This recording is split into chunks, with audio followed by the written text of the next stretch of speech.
अब तक के रुझानों में महाराष्ट्र में इंडिया गठबंधन बेहतरीन प्रदर्शन करता हुआ दिख रहा है। बीजेपी 13 सीटों पर आगे है तो कांग्रेस 10 सीटों पर आगे है। उद्धव ठाकरे की शिवसेना 9 सीटों पर आगे है, जबकि एकनाथ शिंदे की शिवसेना 7 सीटों पर आगे है। शरद पवार की एनसीपी 7 सीटों पर तो अजीत पवार की एनसीपी महज 1 सीटों पर ही आगे है। अब तक के रुझानों में महाराष्ट्र में इंडिया गठबंधन बेहतरीन प्रदर्शन करता हुआ दिख रहा है।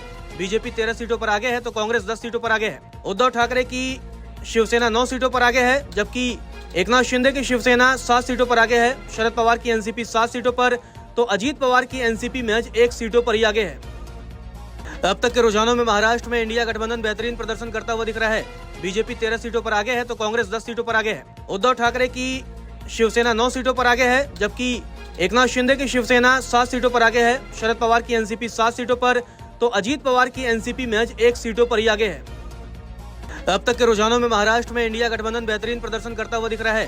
बीजेपी 13 सीटों पर आगे है तो कांग्रेस 10 सीटों पर आगे है। उद्धव ठाकरे की शिवसेना 9 सीटों पर आगे है, जबकि एकनाथ शिंदे की शिवसेना 7 सीटों पर आगे है। शरद पवार की एनसीपी 7 सीटों पर तो अजीत पवार की एनसीपी महज 1 सीटों पर ही आगे है।